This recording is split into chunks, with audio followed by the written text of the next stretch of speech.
the more we give ourselves time to think deeply about the choices that we're making, the more we make better choices.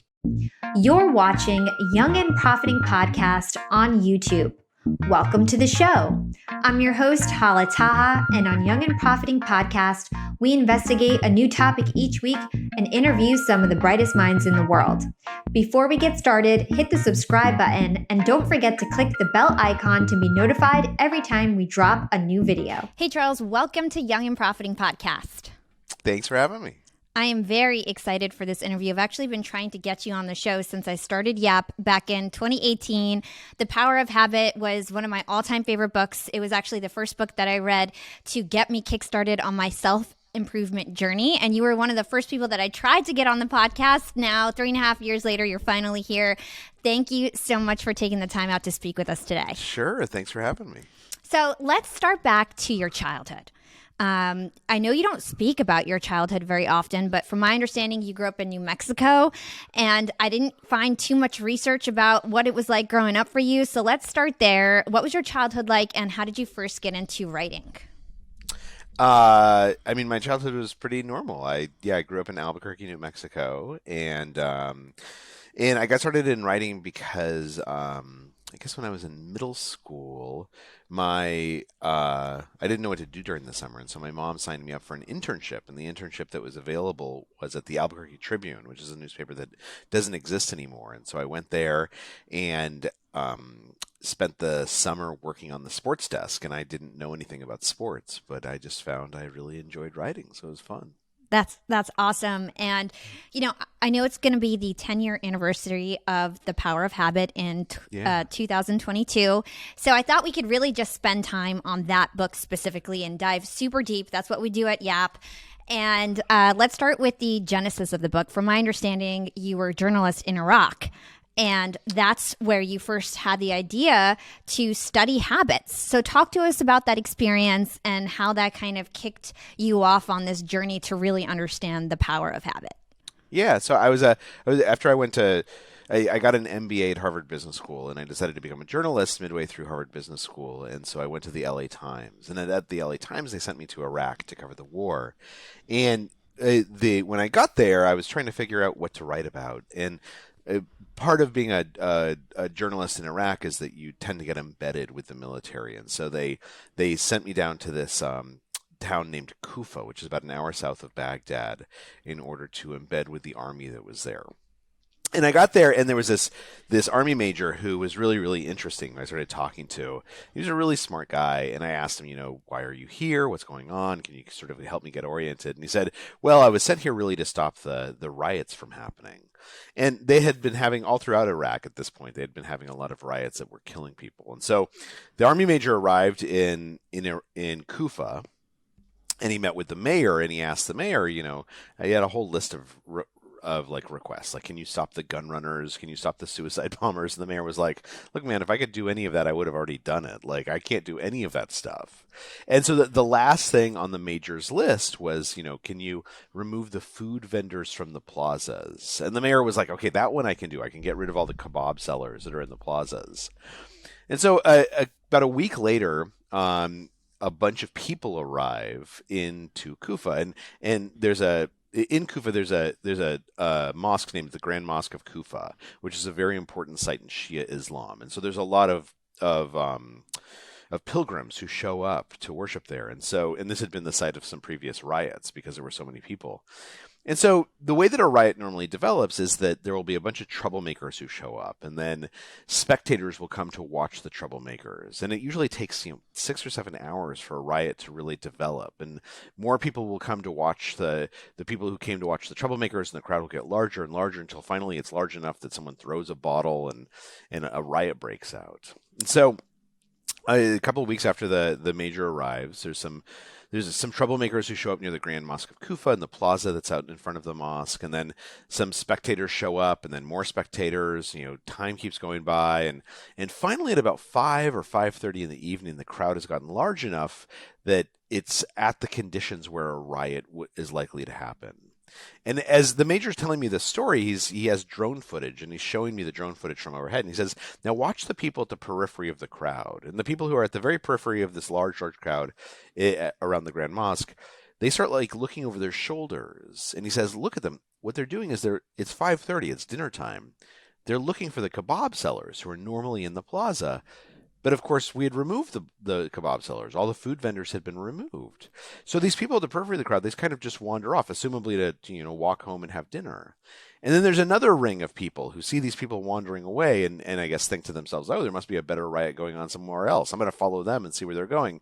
And so they kind of wander off. And over the next 45 minutes, the plaza essentially kind of clears out except for the troublemakers. But because the troublemakers don't have an audience anymore, they go home too. And in the months that this major had been there hadn't been one riot. And I asked him, like, how did you know that this would work, that removing the food vendors would stop the riots? And he said, look, I didn't really, but when I joined the military, it was kind of this education in how habits function. The military, U.S. military, and all militaries are some of the biggest habit change experiments on Earth. Your instinct when someone's shooting at you is to run away, and they teach you the habit to shoot back.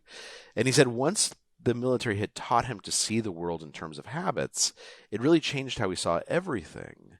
And that's how he was able to figure out that removing the food vendors might influence how this crowd behaves. That is so cool. I feel like people don't realize how powerful habits really are. So can you talk to us about how often habits make up our day as humans? Yeah, there was an experiment or a series of experiments done by a researcher named Wendy Wood, who's now at USC.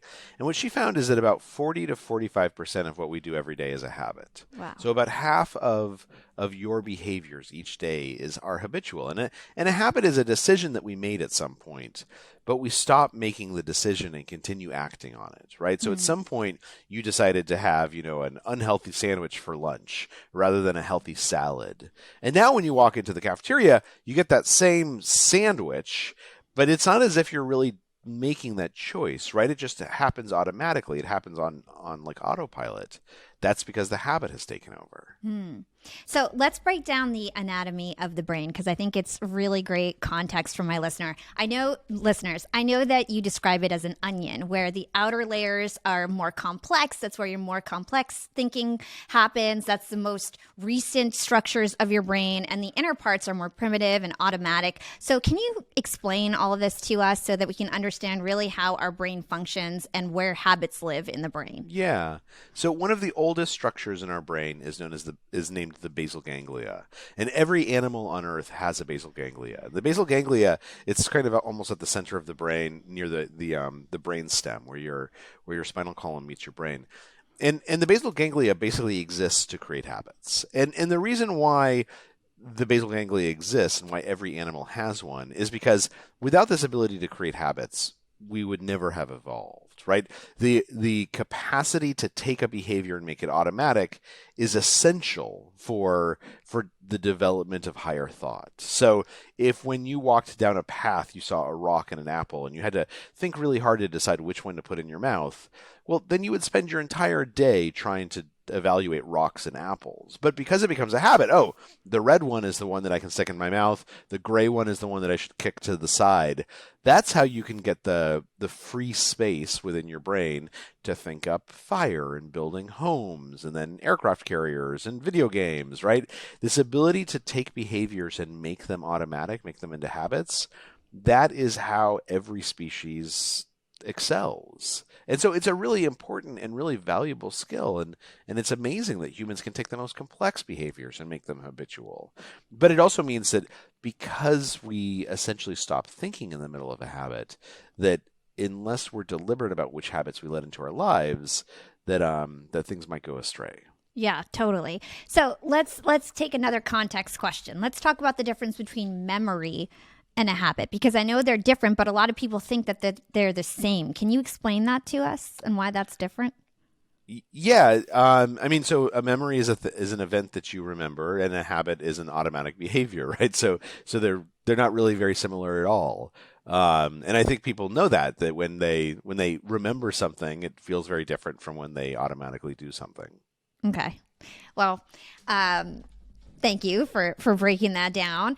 All right, so let's talk about the components of a habit. So there's 3 main steps that you talk about in your book: cue, routine, and reward. Could you talk about that to us? Because I know you'll explain it very eloquently, and then I will ask you some follow-ups about each step. Sure.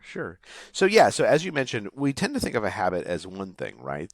But it's actually these 3 separate things. There's a cue, which is like a trigger for an automatic behavior to start. And then the routine, which is the behavior itself, what we think of as the habit. And then there's the reward. And every habit in your life has a reward, whether you're aware of it or not. It's that reward that the basal ganglia latches onto in order to make that behavior automatic. It's because you anticipate that reward. So when you back your car out of the driveway, the first time you back your car out of the driveway, you really have to concentrate on it very hard. But by the 5th or 6th or 9th time, you can kind of almost do it on autopilot, right? You don't have to pay that much attention. That's because it's become a habit. And what's important is that if we could see inside your brain, when you back the car out of the driveway, your brain is anticipating a reward. And sure enough, when you safely make it into the street and start driving away, there's a little squirt of reward neurotransmitters, dopamine and other chemicals that sort of make yourself feel good and like a sense of reward. You're not aware of that reward sensation, but your brain is aware of it. And our brain pays attention to rewards and punishments, and it makes the things that happen that give us a reward more automatic, easier to access. And so that's really important, because what we know is, when most people think about changing their habits, they focus on the behavior, on the routine. But what we now know from a lot of studies is that it's the cues and the rewards that are really the tools that give us an ability to change the behavior. And so if you diagnose the cue and the reward driving a particular habit, that's how you can change it. Yeah. So let's dive deep a little bit on these 3 steps. Let's start with cues. What are some examples of a cue or something that triggers a routine that you have? Yeah, so almost all cues fall into one of 5 categories. It's usually a time of day, a particular place, the presence of certain other people, a particular emotion, or a preceding behavior that's become ritualized. So, like, what's a habit that you have? Exercising. Okay, so tell me about, when do you normally exercise? Tell me about when you exercise. After work, once I'm done with my last meeting. Okay, and so what do you do? What happens before you exercise that makes you say, like, okay, I'm ready to exercise. Now's exercise time? I put on my on-demand workout, and as it's starting up, I'm getting my weights ready. I'm putting on my shoes and like getting my water and getting ready to work out. And is it a consistent time of day? Like, is it usually at 5 o'clock or 6 o'clock? Like 7 o'clock every day. 7 o'clock. Okay. So for your exercise habit, it sounds like there's probably a handful of cues. One of them is a time of day, that it's when you're, sort of at 7 o'clock in the evening. It sounds like there's a preceding behavior that's become ritualized, which is you put on your workout tape and you sort of set up your weights. My guess is that there's probably some emotional cues, that you sort of have a calmness or an anticipation. You're looking forward to a certain reward that working out gives you. So that's how we find those cues, right? And if somebody wants to figure out what the cue is for a habit, literally, you could just have a piece of paper next to your desk or wherever you are, and just write down those 5 things whenever you feel a craving for a certain habit. If you feel a craving to have a donut or a craving to exercise, just write down, what time is it? Who else is around? How do you feel emotionally? What behavior did you just do? Where are you? And you'll figure out really, really quickly what the cues are. So let's talk about rewards a little bit, because when I think of a reward, I think of like money or food, but it can also be emotional. So talk to us about what a reward can be and what are the qualities of a good reward. Well, a reward can be anything that you find rewarding, right? So anything that you find to be satisfying or to provide you with something. So let's take exercise. When you exercise, how do you feel afterwards? Healthy, Okay. accomplished, energized. Okay. So you just mentioned 3 potential rewards, right? So one reward that you mentioned is kind of is a sense of pride, an emotional reward that you give yourself, which is accomplished. You also feel energized, like you have more energy. So that's probably like there's actually a neurochemical reaction going on there. You said that you feel healthy. So that's different from feeling accomplished, because oftentimes when we feel healthy, that could be a physical sensation that you have. It could be an emotional sensation that you have. So if you could only have one of those, what do you think? If you could only get one thing from exercise, which thing do you think would be most rewarding for you? The energizing part, most The likely. energizing part. Okay. And how do you know that you feel energized? Like, what do you do that proves to yourself that you feel energized? I go do some more work, honestly. I have a big company, so I go and, work on my agency and get a new burst of energy for a couple hours. Okay. So I think that, for you, it sounds like exercise provides probably energy, that it gives, that you've come to associate the act of exercise with giving you something that's rewarding, some more energy that you can then direct to what you want. And I think, recognizing what that reward is. Now, you could have easily said, well, actually, after I exercise, I take a nice long shower, right? And it just feels so good to be able to relax, or like that soreness in my muscles feels kind of good. Or you could say, I keep track of the exercise I do every single day, and I have this journal that I put it in, and it makes me feel really accomplished to like check off each day that I've gotten the exercises done. So there's different kinds of rewards that the same behavior can provide to different people. And one of the things that's important about creating habits is recognizing what that reward is and figuring out what really drives you. Because at the core of that habit is a craving. Your brain is craving that reward. And then the more you kind of understand what that craving is, the more you can direct your behavior in ways that make exercise more and more automatic. Yeah, I would love to stick on cravings a bit, because I think this is a really important point that a lot of people miss. Can you explain why a cue and a reward is just learning by itself, but once you add on a craving, that's when it can actually become a habit? Could you help us understand that a bit more? Well, yeah. So the craving is kind of just this thing that drives this cue, routine, reward that we talked about is referred to as the habit loop, right? Yep. And so the question is, how does that loop start spinning? Like, what's the driver that gets you to a place where when you see the cue, you want the reward enough to do the behavior that will deliver that reward? And that's craving, right? Our brain has this ability to anticipate a reward and begin craving the reward. Everyone who's listening has felt this, right? You're at your office and you're not hungry at all, and then suddenly you see like a donut. And at that moment, when you see the donut, when that cue is, you have a visual cue, you begin craving the donut. You're like start thinking like, I really want a donut. Now, 10 seconds ago, you weren't hungry, but now you're craving having a donut. And that's because your brain begins anticipating and looking forward to receiving this dose of carbohydrates and sugar and tastiness. And that anticipation is what creates craving. So I'd love to get a real example of how the habit loop works and how cravings work. So why don't we take McDonald's for an example? Can you talk to us about how people can get addicted to McDonald's? Yeah, so one of the things that McDonald's has done really, really well is it has so every McDonald's location looks basically the same, right? In fact, so much so that oftentimes the McDonald's will mandate how you design the actual store itself so that it looks very similar to other stores. And of course, the packaging is the same. They uses these bright colors. This is all cue creation. What they want to do is they want to make it as easy as possible that when you see a McDonald's or you walk into a McDonald's, that the cues suddenly make you begin anticipating what McDonald's can deliver to you, this reward that you've become accustomed to receiving from McDonald's. And the food itself is very similarly designed. One of the things that McDonald's does, for instance, is its French fries are designed to basically begin kind of falling apart in your mouth as soon as you put them in your mouth. And the reason why is because they want to spread the oil in the fries as fast as possible, because our body likes oil. It likes that salience, that feeling of fullness that we get from consuming a fatty and carbohydrates. And so the reason why they make the fries that way is because if you deliver that reward right away, then as soon as people see the golden arches, as soon as they start thinking about those French fries, they begin anticipating eating those fries and the reward that the fries will deliver. And that's what makes it much easier to pull the car over and go through the drive-in and say, like, give me an order of fries, even though we know French fries is like literally like the worst thing you can possibly eat. It's very, very unhealthy.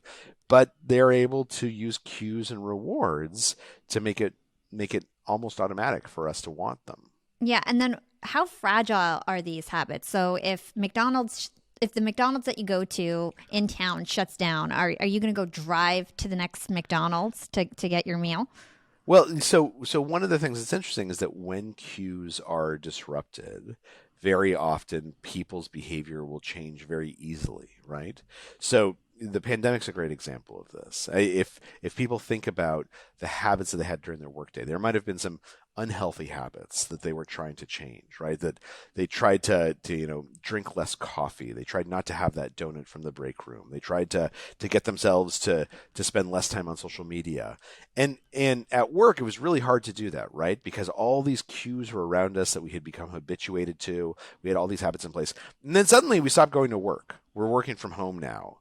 And people will find it very easy to change their behaviors when the cues are disrupted. So yeah, if McDonald's shuts down, then suddenly people stop craving fries because they're not driving past McDonald's anymore.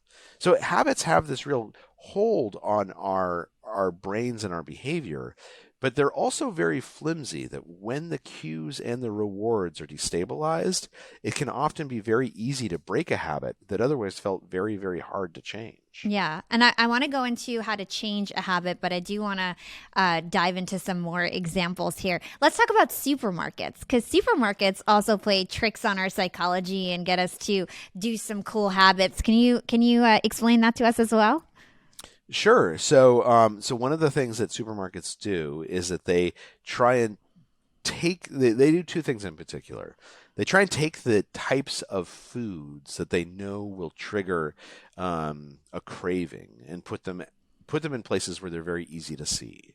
So when you walk into a supermarket, one of the first things that you'll see a very high carbohydrate foods, whether those are like apples, right? Because apples are crunchy and they have lots of sugar in them. Sometimes they'll have like these like pallets of chips or other things that like deliver like a really fast taste sensation. And they put them there because they know that if they put those things there, people will start thinking to themselves, oh man, I love those chips. Those chips are so good. And even if they don't grab a bag of chips right at that moment when they walk in, as they're walking through the supermarket, part of their brain will be thinking about those chips. And so now maybe they pass some cookies and they're more primed to grab those cookies. Or they walk past the chip aisle and they're more primed to say like, I really should get some chips and bring them home. So supermarkets will take advantage of that. The second thing that supermarkets know is that willpower is like a muscle, right? And it gets tired with use. And so one of the other things that they do is that they put a lot of the healthy things up front as you first walk in. And then they'll create the way that you walk through the supermarket that you're going to be passing some of the really tasty things that you don't really want, that you know are bad for you, but you really like cookies or sweets or things like that. And then when you get to the checkout counter, they put a bunch of candy by the checkout counter, right? High margin items that are really sweet and really, really tasty, or like those like cheesy magazines, like celebrity magazines. And the reason they do that is for twofold. First of all, they know that you've been using your willpower throughout this entire time you're in the supermarket to basically say no to the cookies and say no. And so your willpower muscle is tired. And so now that your willpower muscle is tired, now when you're on the checkout line, now is when they give you the last final temptation. And they know that you're more likely to grab the thing and throw it into your cart because you've been using your willpower muscle so much that it's all tired out. The second thing is that they know that if you're waiting in line, it's kind of boring, and boredom is a form of tension. And in order to relieve that tension, oftentimes what we do is we look for something that delivers a fast reward. So simply putting someone in a line where they're kind of bored makes them more likely to reach over and grab that candy bar, those cookies, or that dumb magazine and throw it into their cart.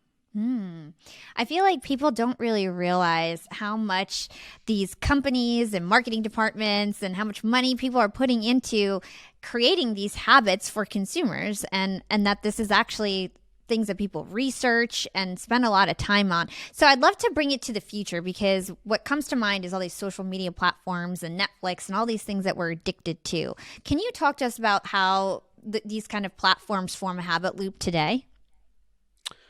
Sure. Well, so let me ask you, how much time do you spend on social media each day? Well, this is my job. So I run a marketing agency and for many clients, and so I'm always on social media, but it's more like my work. So I don't know if that's a great example. Well, I mean, do you ever go on to like, do you enjoy your time on social media? Yeah. Yeah. Yeah. So what do you enjoy about it? I like talking to my fans and seeing what they're writing in my comments and things like that, and my Okay. DMs. And what do you think? What kind of reward does that provide for you? I feel like my work is meaningful when somebody comments or DMs me and says they love listening to the show or whatever it is, or that I've helped their lives. So I think that one of the things that social media does is it makes it easy for us to access those rewards, right? I mean, if you were to post something and you go on and you look at it and you see that there's no comments associated with it, the people haven't seemed to interact with that content very much. I'm sure that there's a part of you that feels a little bit disappointed, right? You Mm-hmm. say like, what happened? Why don't people like this? So you have a craving for an anticipated reward, the types of content will deliver to you. And social media platforms are very good at doing this. Now Netflix is different. So Netflix isn't a social media platform. But for the platforms themselves that allow this kind of back and forth, creating a like button, creating the ability for people to comment easily, there's this anticipation of feedback. And when the feedback's not there, there's a little bit of disappointment, right? And the feedback oftentimes feels very interactive. It feels very very real. So someone hitting the like button, if two people hit the like button, that doesn't mean very much. If 100 people hit the like button, it tells you something. But in comments, if two people leave comments and those comments are really interesting and they say something, then that on its own can be enough. And so that's one of the things that social media platforms do is they understand what kinds of rewards we want and they help facilitate them. Yeah, and I could imagine that all those push notifications and things like that become our cues to check out our social media, or the rings and the dings that these Yeah. platforms do whenever somebody's messaging you. Yeah, absolutely. I think that now I turn off all the notifications and I don't spend that much time on social media platforms, but turning off the notifications means that there's fewer cues there, and so it's less distracting, and as a result, there's less of a need to turn to these platforms. But Mm. certainly, if you're sitting there working on something and you hear the ding, that means that someone's commented on your post or you've gotten a notification of some other kind, there's this part of your brain that says, oh, go check that, go see what that says, like maybe that's going to deliver this reward. And sometimes the reward is simply novelty, that it Mm-hmm. delivers like some type of like momentary burst of new experience, which when you're in the middle of writing a hard memo is always kind of nice, right? Yeah. Just really quick, I just want to be sure you have 7 minutes left. Yes. Okay. All right. Then I'm going to skip ahead to some other stuff. Okay, so let's talk about how to change a habit. So, from my understanding, you can change the routine part of the habit if you want to actually change the habit. And I think a great example to take my listeners through is Alcoholics Anonymous. So, talk to us about Alcoholics Anonymous and what they do to actually get people to change their habit of being an alcoholic. Yeah. So a lot of times when people talk about habits, they talk about breaking a habit, right? Mm-hmm. Trying to extinguish a bad habit. And what we know from the research is that this is the wrong way to think about habit formation, because once you have those neural pathways associated with that cue, that routine, then that reward, the neural pathway is going to stay there. So through willpower, you can ignore a habit, you can try and repress it, but that means that when you're stressed or when you're tired, that habit might just erupt out again. So what psychologists refer to is they refer to the golden rule of habit change, which says rather than trying to extinguish a habit, you should try and change a habit. And that means diagnosing what the cue and the routine and the reward are, and then finding a new behavior, a new routine that corresponds to that old cue and that delivers something similar to that old reward. And as you mentioned, AA is a perfect example of this, right?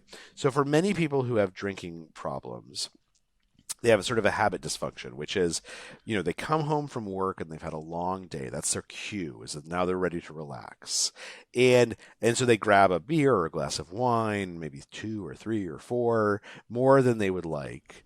And what it allows them to do is it allows them to physically relax. And very often people will do this in the company of other people, right? They'll do it Mm-hmm. at a bar, they'll do it with friends. And they'll get into a habit where the reward that's getting delivered to them is a sense of of catharsis and release and relaxation and social time. Right? I can be with my friends. I can talk about what's bothering me. I can relax and sort of be open and free about what's going on in my life. And I've come to associate the alcohol, and particularly the physical effects of the alcohol, as the catalyst that allows me to do that. So the cue is a certain time of day. The reward is a certain feeling that I get where I get to unburden myself, either through talking to other people or simply through relaxing and kind of admitting to myself, like why my day was good or bad. So what AA says, look, we're not going to take this away from you. We recognize that you have a habit in your life that is important to you. You have a craving for a certain type of reward. What we're going to do is we're just going to change the routine a little bit. So now when you get home from work, instead of going to a bar, we're going to ask you to use that same cue and come to an AA meeting. And at the AA meeting, it used to be you'd go to the bar, you'd have a couple of drinks, then you'd start telling everyone about your problems or start talking about your day. When you come to an AA meeting, you're going to do the exact same thing. You're going to talk about your problems. You're going to talk about your day, but you're going to do it with other people. And in fact, we're going to create an environment where it is expected that you will talk about the things that are meaningful to you, right? At the beginning of an AA meeting, everyone stands up and they say, "Hi, my name is Jeff. I'm an alcoholic." And then they tell their story about being an alcoholic or what was hard that day. And that's that's how AA meetings work. If you've ever been to an AA meeting, and anyone can go to an AA meeting, most of them are open to people who aren't alcoholics, and it's well worth going. It's a very emotional, very cathartic experience. And so what AA says is they say, look, we're not going to change the cue or the reward. We're just going to change the routine. Instead of going to a bar at 6 o'clock and telling everyone about your day after having 3 drinks, you're going to go to an AA meeting at 6 o'clock, and you're going to tell everyone all about your problems, not after a few drinks, but after saying, "My name is Jeff and I'm an alcoholic." And this is why AA is so successful, is because it does not try and change your behavior entirely. It tries to help people change this one habit by finding a new behavior that corresponds to the old cues and that delivers something similar to the old rewards. I love that example. Thank you for taking us through that. So the last concept that I really want to go over before you got to go is Keystone Habits, because I think these are so powerful, so interesting. Can you first define what a Keystone Habit is, and then we can talk through it a bit? Sure. So what we know is that some habits are more important than others, that some habits, when they change, they tend to set off this chain reaction that changes other patterns in people's lives as well. Exercise is a great example of this, right? When many people start exercising habitually, on the days that they exercise, it's easier for them to eat more healthily. And this doesn't necessarily make any sense when you think about it. I don't know why when your legs are sore, it's easier to eat the salad rather than the sandwich in the cafeteria. But we know that that's true, right? We also know that oftentimes, and people aren't aware of this, but studies show it's true, that when people exercise, on the days that they exercise, they tend to use their credit cards less. They procrastinate less at work. For many people, exercise is a keystone habit that when they begin exercising habitually, it changes other patterns in their lives, such as eating patterns and spending patterns and procrastination patterns. And so as a result, when people are trying to figure out what habit to focus on, the answer is, if you can figure out what that keystone habit is for you, if you change that keystone habit, then the other habits in your life will begin to change almost automatically without you having to work quite so hard. So it's basically like a domino effect. You get this one habit, get started, and then you think differently about yourself and you start to do other things that positively impact your life.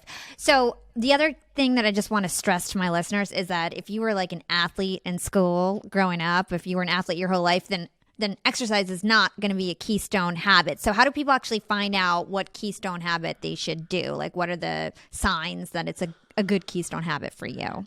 Yeah, so you're exactly right. So keystone habits, they tend to have a lot of power because they change how we think about ourselves. So yes, if someone was like a high school athlete and they started exercising again, it's probably not going to change how they think about themselves. It's not going to change their self-image. But if there's someone who is unaccustomed to exercise, who are kind of irrationally scared of exercising. They worry like, I'm going to look dumb. I don't know like what shoes to use. Then when they start exercising, it'll kind of change their self-image of themselves. They'll begin thinking like, I'm the type of person who goes running every morning. And that type of person, they don't pull out their Amex and buy something they don't need. They don't eat unhealthily in the cafeteria. They eat the salad.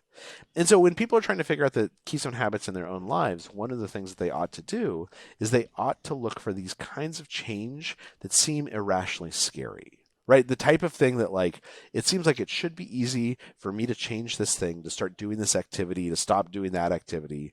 But, like, for whatever reason, whenever I think about it, I get kind of anxious, right? Irrationally. I know that it should be easy to start running in the morning. But when I think about it, I just, like, it makes me kind of anxious. It makes me a little bit uptight to even think about doing it. That means that that's something that ties into how people view themselves. And when they begin to change that thing, then almost automatically it'll change how they see themselves. And that's really what we're going for, is that when you start seeing yourself in a different way, you start seeing yourself as the kind of person who exercises, or you start seeing yourself as the kind of person who doesn't smoke or doesn't have a drink after work, as the kind of person who doesn't get angry with your kids or spends more time being present with your wife or your husband. Once you start behaving that way, your image of yourself in your own head starts to change. And that's how the other behaviors flow out automatically. That topic is so interesting to me. So, Charles, thank you so much for your time. The last question I ask all my guests is, what is your secret to profiting in life? Gosh, my secret to profiting in life. Can be financially, professionally, you could take it any way. You know, I think that in general, one of the things that the research tells us, and that I've definitely found in my own life, is that the more we give ourselves time to think deeply about the choices that we're making, the more we make better choices. And so one of the big questions is to ask yourself, you know, am I spending time on the things that actually matter to me? Or have I simply gotten into a autopilot mode where, like, because I have 30 emails today, I'm going to spend an hour and a half doing emails. And of course, if you spend an hour and a half doing emails, you're going to have 40 emails tomorrow. It is natural to get into a place where our habits take over and we stop making decisions because it's easier not to make decisions.